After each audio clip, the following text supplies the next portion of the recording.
हाय, मेरा नाम ओम पांडे है और आज ये मेरा 5वां वीडियो है। इस वीडियो में मैं एक बहुत विशेष टॉपिक पे चर्चा करने वाला हूँ। मैं एक किताब पढ़ रहा था, उसमें बहुत तरीके से एक बात समझाई गई थी जो मुझे बहुत अच्छी लगी। वो बात ऐसी थी कि अगर हमको भगवान मिल जाएं तो हम क्या करेंगे। हमको भगवान अगर दर्शन दे दें, हम पूजा पाठ करते हैं इतना, या हम जो भी करते हैं, जैसे हम सजदा करते हैं या कुछ भी, अगर वो हमारे सामने आ जाएं तो हम क्या करेंगे।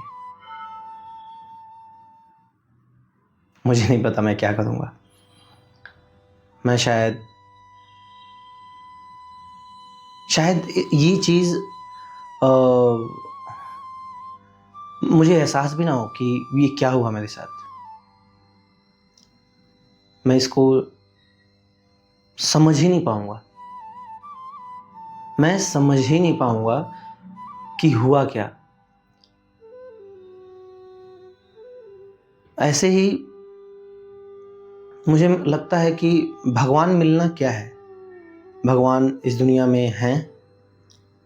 अगर हैं तो मिलेंगे कैसे? तो एक कॉन्सेप्ट जो मैं किताब पढ़ के मुझे क्लियर हुआ कि उस किताब में ऐसा लिखा था कि भगवान अर्जुन को ही क्यों मिले।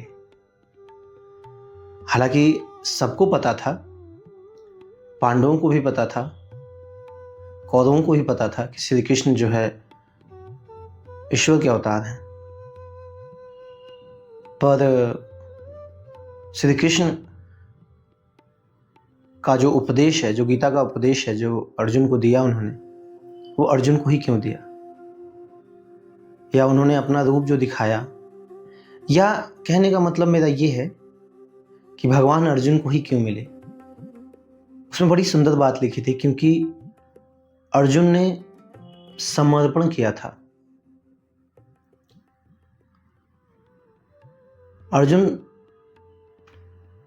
अपने आप को समर्पित कर दिए थे और बड़ी श्रद्धा के साथ, इतनी श्रद्धा के साथ कि उस समय उतनी श्रद्धा के साथ किसी ने भी समर्पण नहीं किया था।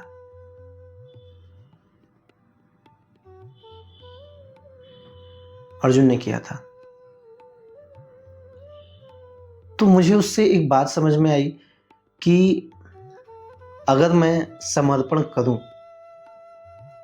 ईश्वर के पास, तो ईश्वर मुझे कभी भी मिल सकते हैं। इस बात को मैं एक और जगह पे जोड़ना चाहता हूं कि समर्पण से होगा क्या। समर्पण से होगा ये कि हमें गीता का उपदेश मिलेगा। अब इस बात को आप कितना समझ सकते हैं मुझे नहीं पता। समर्पण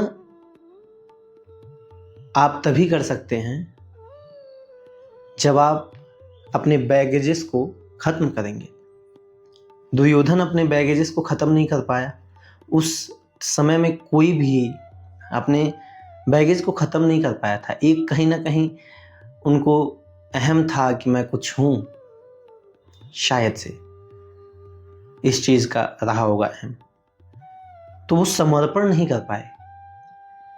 मैं बस रेफरेंस ले रहा हूं, सच्चाई कितनी है मुझे भी नहीं पता, पर मैं एक बात समझ में आया कि हमको कुछ गीता का उपदेश अर्जुन को ही मिला। अर्जुन समझ पाए वो गीता का उपदेश, इसलिए उनको मिला। हम जब तक समर्पण नहीं करते हैं ना, हमको कुछ मिल ही नहीं सकता, कुछ भी नहीं मिल सकता। हम इस दुनिया में कहीं भी जाते हैं, कुछ भी करते हैं, तो हमको समर्पित होना पड़ता है। हमको हमको बिना कोई सवाल पूछे समर्पित होना पड़ता है। चाहे हम कोई काम कर रहे हों, चाहे हम किसी रिश्ते में हों, चाहे हम कुछ भी कर रहे हों, हमको बहुत समर्पित होना पड़ता है। हम जब समर्पित होते हैं तो हमको ऐसी ऐसी चीज़ें मिलती हैं जिनकी अपेक्षाएं हमारे मन में रहती ही नहीं है। मुझे नहीं लगा था कभी कि, या मुझे नहीं लगता है कि अर्जुन ने कभी ये उम्मीद की होगी कि उनको गीता का उपदेश मिलेगा।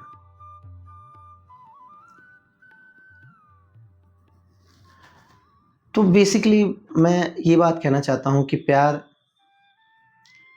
मुझे समर्पण लगता है। जब आप किसी के प्रति समर्पित होते हो, बड़ा आनंदमय चीज है वो, क्योंकि जिसके सामने भी आप समर्पित करोगे उसको एहसास इस बात का होगा कि ये समर्पित है मेरे प्रति। अगर वो इंसान अच्छा होगा तो आपके समर्पण को एक बहुत अच्छा मार्ग देगा। अगर अच्छा इंसान नहीं होगा तो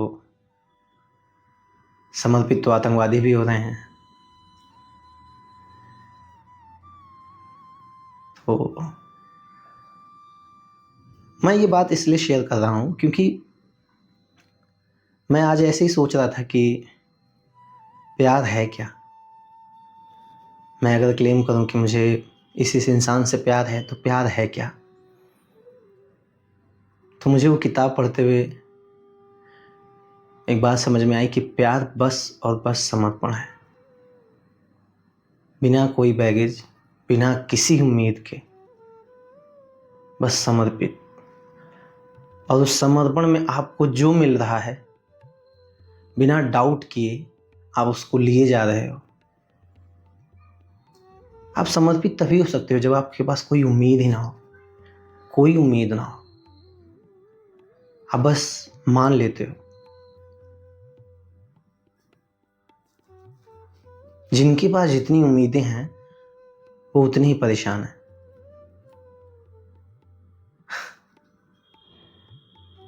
प्यार ही समर्पण है।